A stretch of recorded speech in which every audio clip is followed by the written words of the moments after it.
ایک بار کی بات ہے، ایک جنگل کے کسی گھنے پیڑ پر ایک گوریا کا جوڑا رہتا تھا۔ وہ اس پیڑ پر اپنا گھونسلہ بنا کر گزر بسر کرتے تھے۔ دونوں خوشی خوشی اپنا جیون بتا رہے تھے۔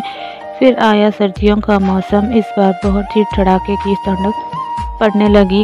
ٹھنڈ سے بچنے کے لیے ایک دن کچھ بندر اس پیڑ کے نیچے ٹھٹھرتے ہوئے پہنچے۔ تیز ٹھنڈی ہواؤں سے سبھی بندر کانپ رہے تھے اور بہت ہی پریشان تھے۔ پیڑ کے نیچے بیٹھنے کے بعد وہ آپس میں بات کرنے لگے کہ کاش کہیں سے آگ سینکنے کو مل جاتی تو ٹھنڈ دور ہو جاتی۔ اسی بیچ ایک بندر کی نظر پاس پڑی سوکھی پتیوں پر پڑی۔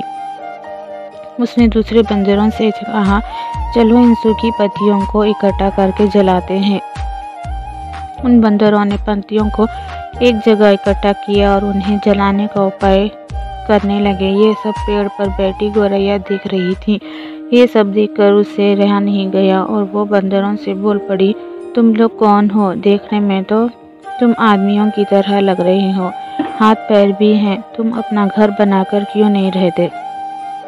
گوریا کی بات سن کر ٹھنڈ سے کانپ رہے بندر چڑ گئے اور بولے، تم اپنا کام کرو، ہمارے کام میں پڑنے کی ضرورت نہیں ہے۔ اتنا کہنے کے بعد وہ پھر آگ جلانے کے بارے میں سوچنے لگے اور الگ الگ طریقے اپنانے لگے۔ اتنے میں بندروں کی نظر ایک جگنو پر پڑی۔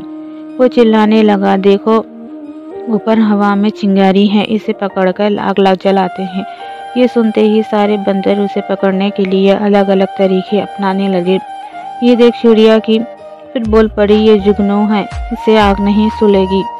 تم لوگ جو پتھروں کو گھس کر آگ جلا سکتے ہو۔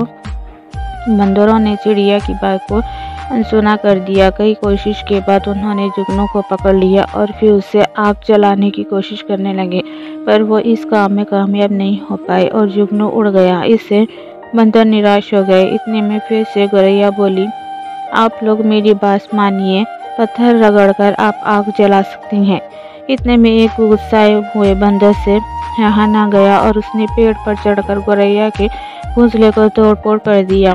یہ دیکھ چڑیا دکھی ہو گئی اور ڈر کر رونے لگی۔ اس کے بعد وہ اس پیڑ سے اڑ کر کہیں اور چلی گئی۔